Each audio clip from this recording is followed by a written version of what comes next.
Hi. Very good afternoon to all of our viewers and a warm welcome to all of you in the show. You are watching the YouTube channel Skepter, and I'm your host, Dr. Mani Iyer. Before we start, I request all of our viewers and everyone who is watching this video to please kindly subscribe to this channel, like this video, as well as share it with all your friends and relatives. And also, please press the bell button for notifications. So, let me ask you something. Have you ever spent an entire Sunday afternoon doing absolutely nothing? Maybe you just slept in, scrolled through Instagram, watched or try a couple of movies on Netflix, or just scrolling through, ordered food and Zomato or whatever app, and then Monday arrived and somehow you still feel exhausted. Or maybe you have caught yourself saying, I don't know why I'm so tired, not even doing that much. If this sounds familiar, you are definitely not alone. Today's generation has access to more conveniences than ever been thought or than any other generation before that.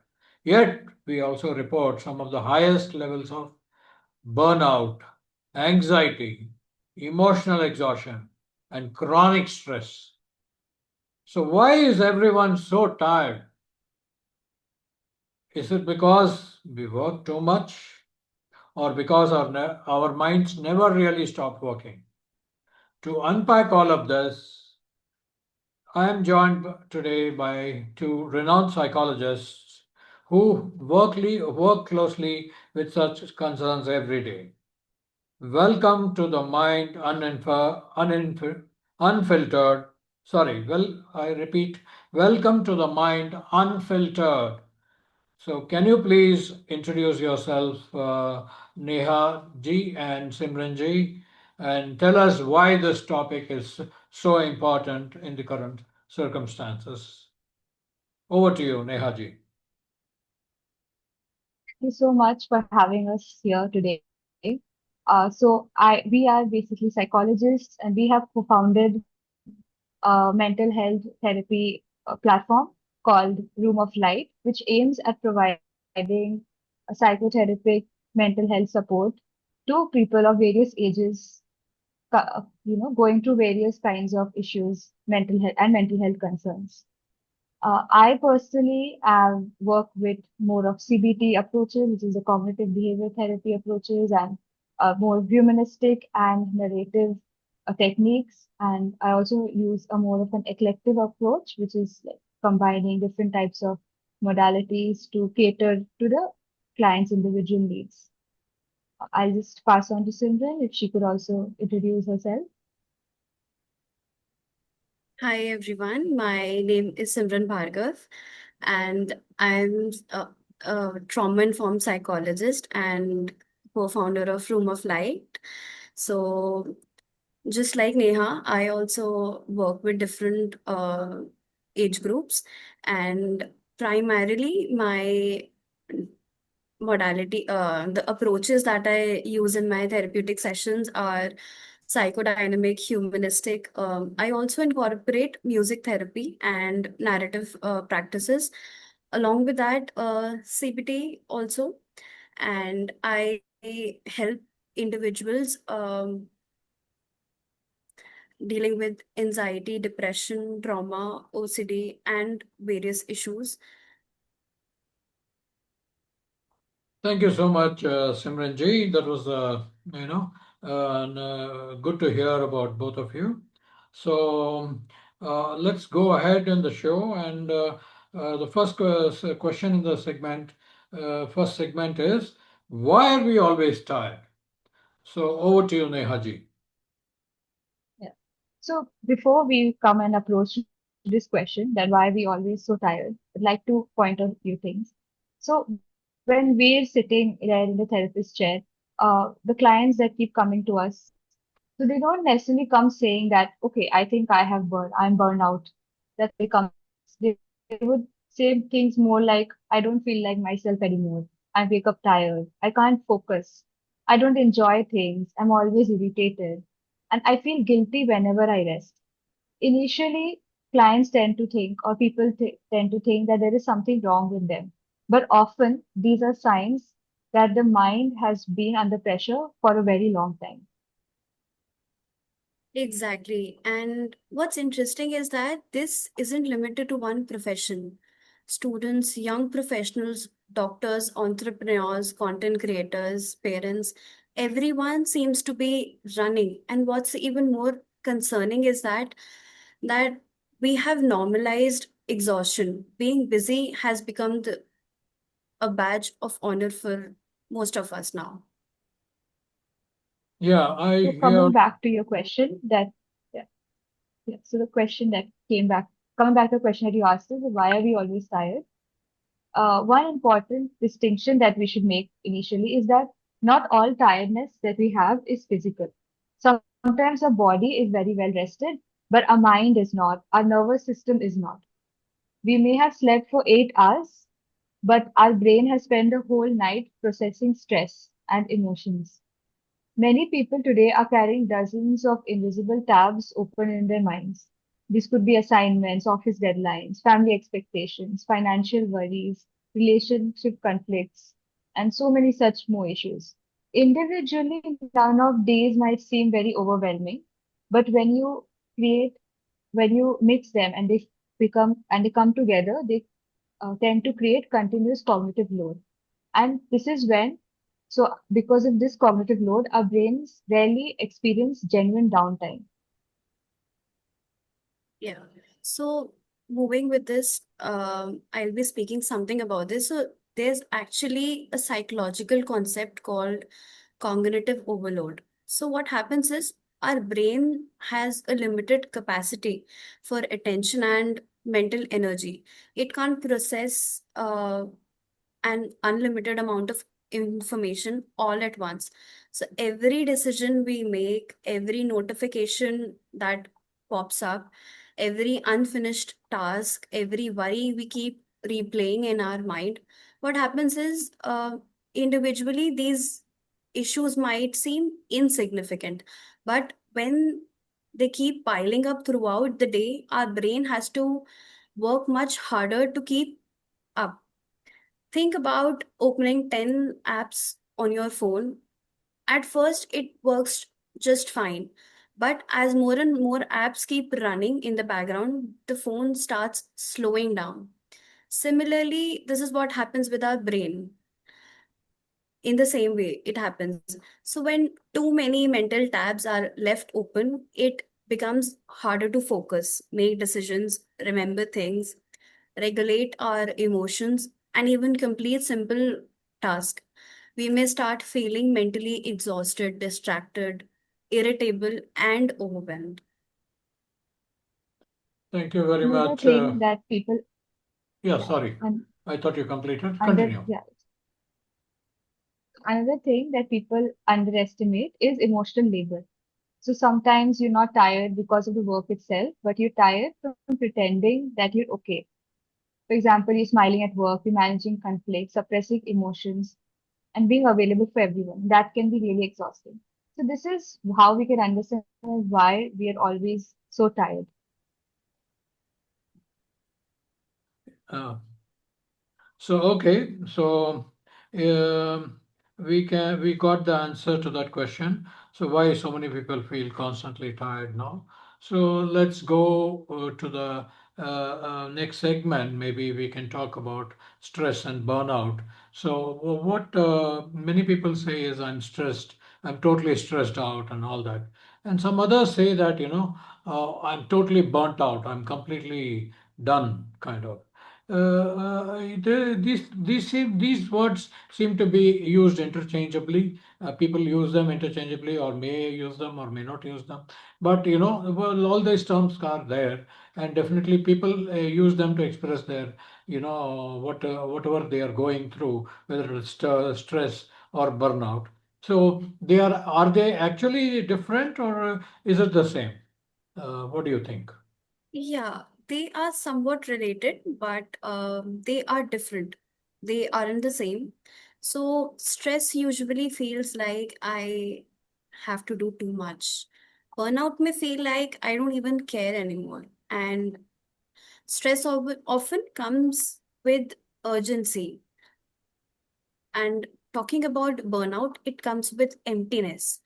So, talking more about this topic, stress is our body's, you can say, natural response to any situation that requires us to adapt, respond, or face a challenge.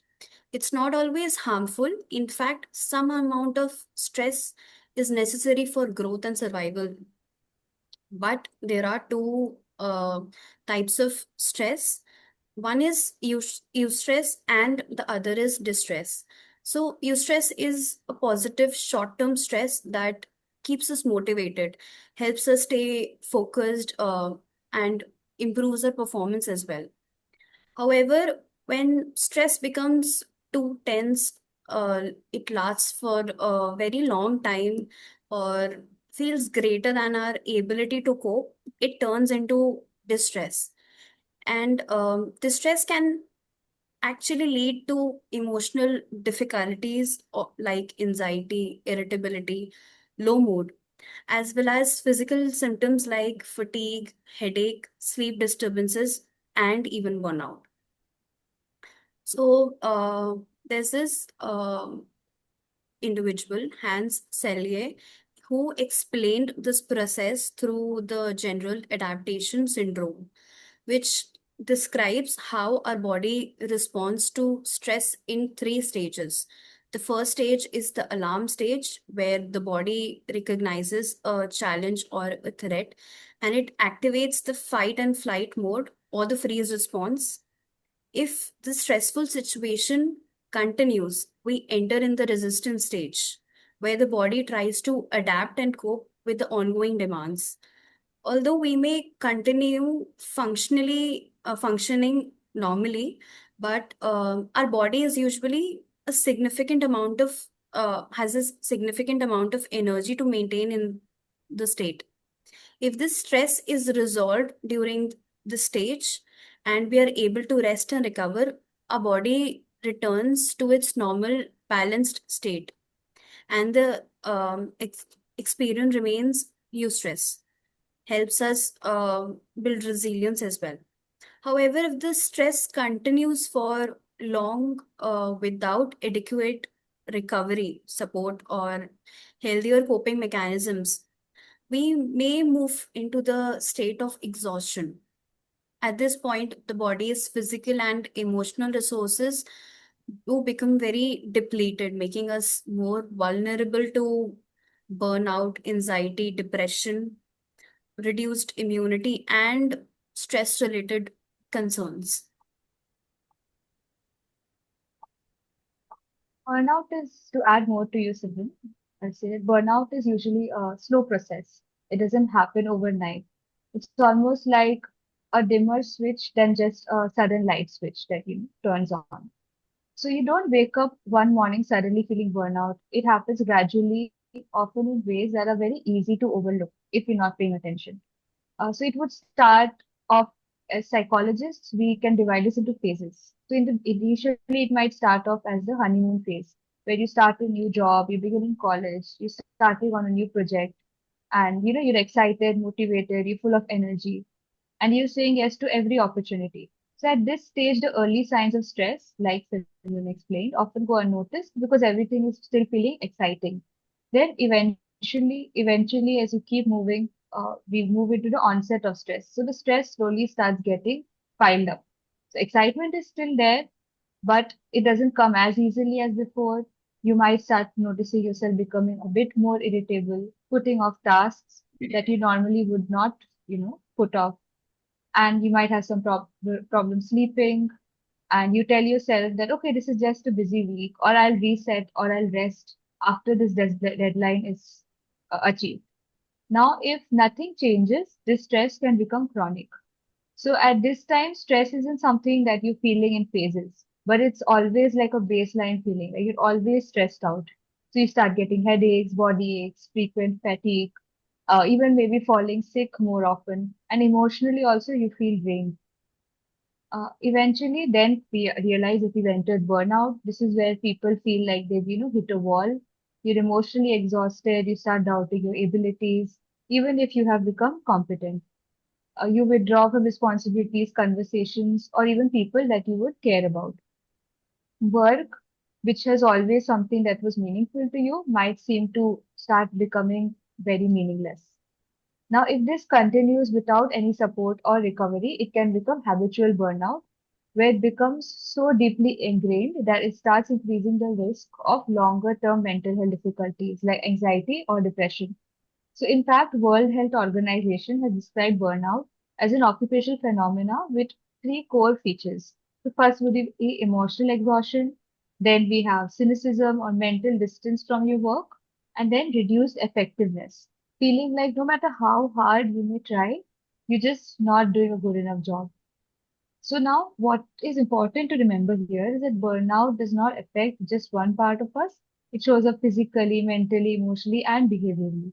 So your body feels exhausted, your thoughts become foggy, your emotions feel numb or overwhelming, and your behavior starts to change.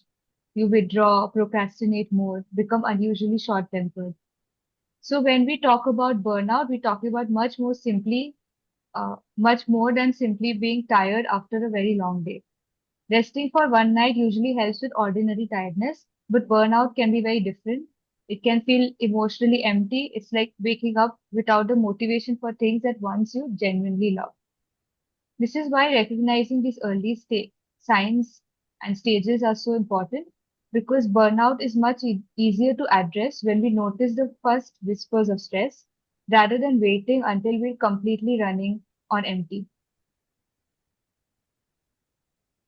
So, like Neha said, and people often assume that burnout only affects professionals like doctors, engineers, or lawyers, etc.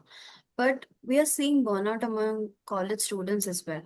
People preparing for competitive exams, young parents, caregivers, people who are unemployed, because searching for work can itself become very emotionally exhausting. Yeah, exactly. And burnout doesn't happen because someone is weak. It usually happens because someone cared deeply, maybe for too long, without enough recovery. So this is how we can actually differentiate between stress and burnout. Thank you very much, Nehaji, for that. And I'm sure one will encounter definitely stress in our kind of the kind of environment which we are living today, or the kind of work culture we have, because increasingly everybody is urbanized today, and most of the rural population are working in cities, and so we are moving to an urbanized kind of environment where the hustle and bustle is become part of our culture. It's like you are mechanically getting up in the morning and going to work, and then if you're in a city like Bombay or Bangalore, so in Bombay you just get onto a train and then you go to work, and then you come back and then you crash. That's how by train. I mean, it's so mechanical your lifestyle. It becomes almost similar something we can say even in other cities as well. So we are more or less, in the hustle and bustle culture, and this hustle culture leaves you with no choice. You have to be. It's like the rat race. So you have to be in the rat race, and you cannot just jump out of the rat race because ultimately we are in that race to for our food and for our livelihood and whatever. So so this hustle bustle culture, how does this fit into, I know how it does fit into all this as far as stress is concerned.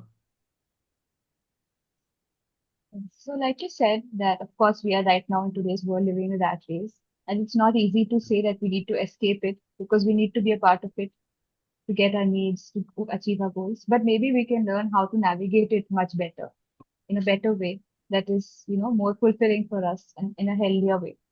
So hustle culture certainly teaches us that our worth equals our productivity. If you are productive, you're valuable. This is what this culture propagates. If you are resting, you're wasting time. So eventually people stop asking that are they happy? Instead they start asking that am I doing enough? Yeah, and social media just amplifies this. Every scroll shows someone launching a startup, running marathons, or buying a house, traveling, getting promotion, studying abroad, publishing a research. Without even realizing it, our brain starts making a lot of comparisons all the day. And this affects each of us very deeply, and we don't even recognize it.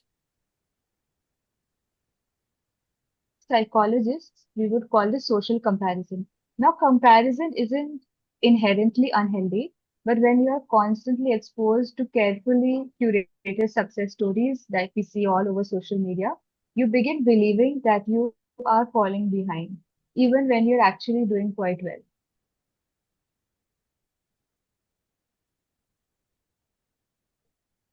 Okay, so thanks for that. So you talked about rest as well, and so one thing I hear all the time is I finally sat down to relax and then I felt guilty. So why does resting make people guilty or uncomfortable? So what do you think?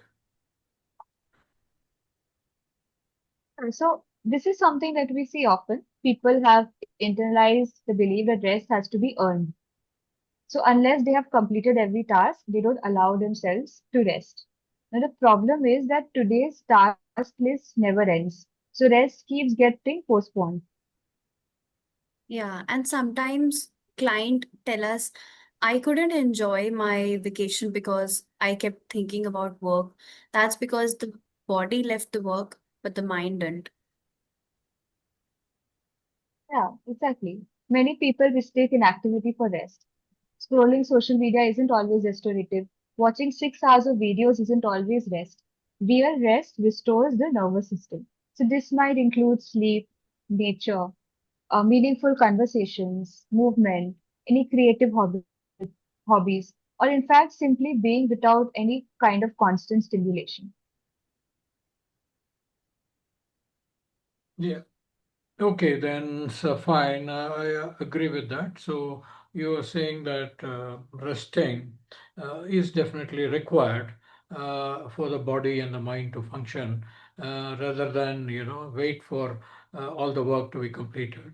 So it is part of the process. You will have to rest every day and recharge yourself every day, and so that's how I think the this particular culture has now part of this hustle bustle culture. We have a weekends. So we have weekends. They say that people say, yeah, that's what weekends is for. You recharge and you get back on Monday. So that's how it is. But weekends do not actually. I know. I am not sure if weekends recharge us or not, or whether weekends can fix this thing. And no, weekends has been there till now, but the stress is also there. That means weekends are not fixing what it was supposed to fix. Is or do you think what I'm saying is what thing we are saying is it true? Because weekends don't seem to be working. So what do you think about that? Yeah, I totally agree with you, Dr. Mani. And I'd say that many weekends have become recovery marathons for a lot of people. Like, people spend the whole weeks just surviving, then spending Saturday sleeping, Sunday working, and then Sunday working and just doing complete all the tasks that were remained uncompleted or that were left for just Sunday, and then worrying about Monday. There's very little genuine recovery that happens, I'll say. Yes, I agree. I agree with that, Simran. Like recovery isn't something that you can cram into just 2 days. Research shows that regular, smaller moments of recovery throughout the week are often more beneficial than waiting for one perfect vacation.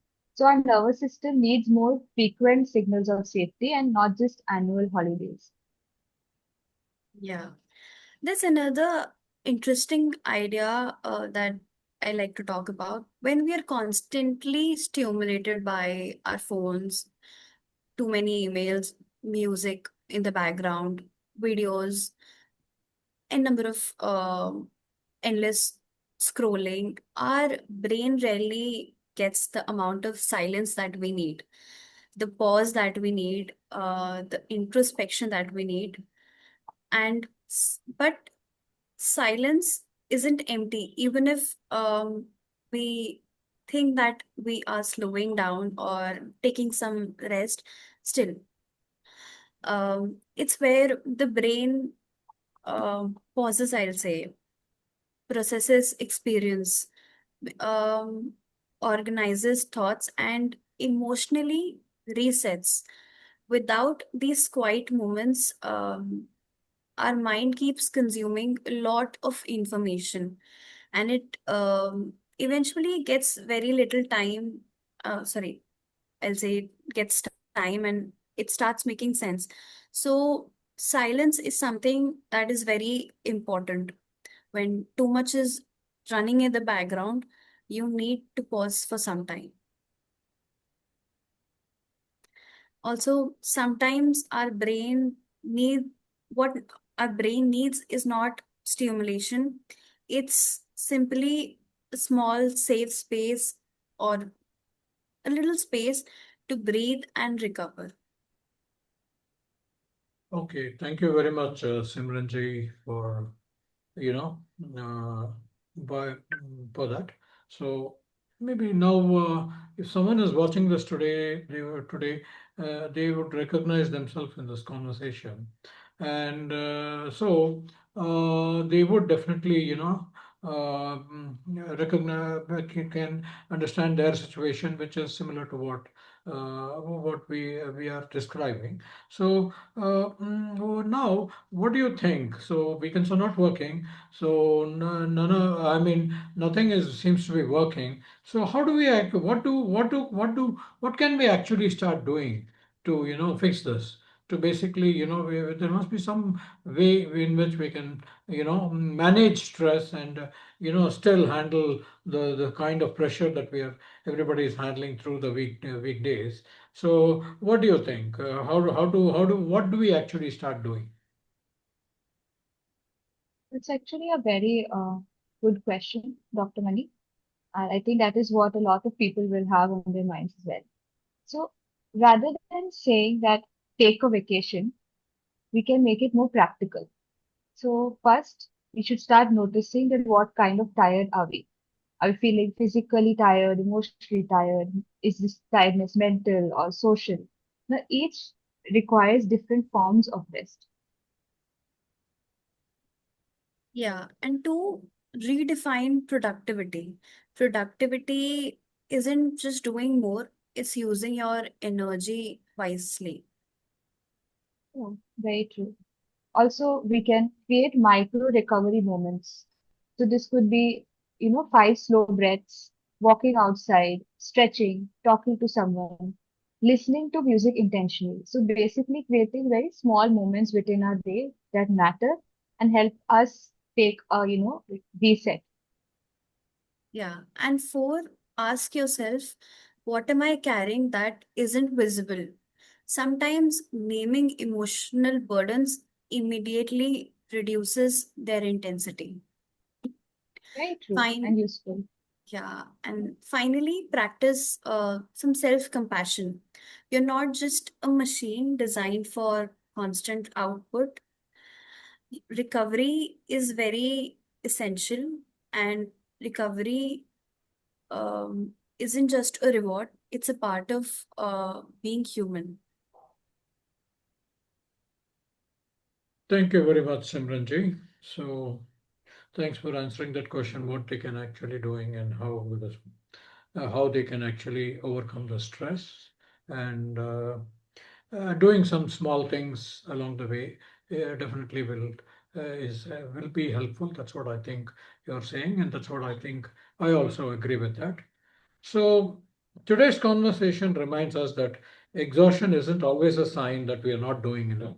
Sometimes it's a sign that we have been carrying too much for too long. So, with this, I think I would like to close the session. If you have any closing comments, please, you can, feel free to, I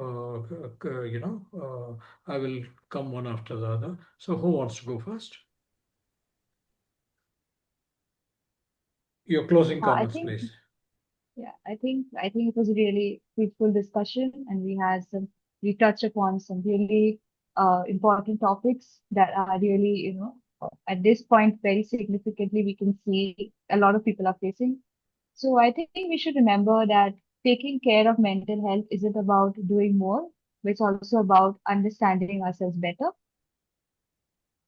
And so, and also, if you do feel that, you are having certain issues or like you felt that you connected with what we discussed today, then you can always connect with a mental health professional and, take some help and support, because asking for help is never a sign of weakness, but it helps us grow more and be better versions of ourselves and help us live more fulfilling lives. Thank you very much, Neha ji. Simran, would you have any comments? Yeah, sometimes it can feel relaxing in the moment because it distracts us from stress. I'm talking about scrolling social media. Um, People thinking that it's actually relaxing, or but endless scrolling often keeps the brain very stimulated instead of allowing it to recover. Restorative activities are actually those that leave you feeling calmer, or more refreshed afterward, not just temporarily keeping you occupied. So, thanks a lot, Simran ji, and thank you very much, Neha ji. Both of you have taken, you're a very busy psychologists, and you have taken time off to come on a Sunday, that too on a Sunday afternoon, and talk to us about this topic, which is a very really important topic for our viewers and for all general public as well. And I really appreciate your efforts and your thing to come forward to talk about this topic. Also, you have taken time off from your busy schedule to do so. And so, thank you very much. I appreciate the kind of work you have done and the kind of talk you have given today and the kind of work you're doing for the in mental health. Really, we appreciate the same, and we would like to support you as well. So looking for so we would like to also see you soon. We would like to if we catch you on another conversation maybe sometime down the line after a few days or so. So with that message, so I welcome you to come regularly to the show and talk to us about your work. Thank you very much. I appreciate the effort that you have put in. Thanks a lot. Have a, great Sunday, rest of the Sunday, and have a great weekend and have a great day. Thank you so much. Take care. Bye. Thank you very much. Bye bye.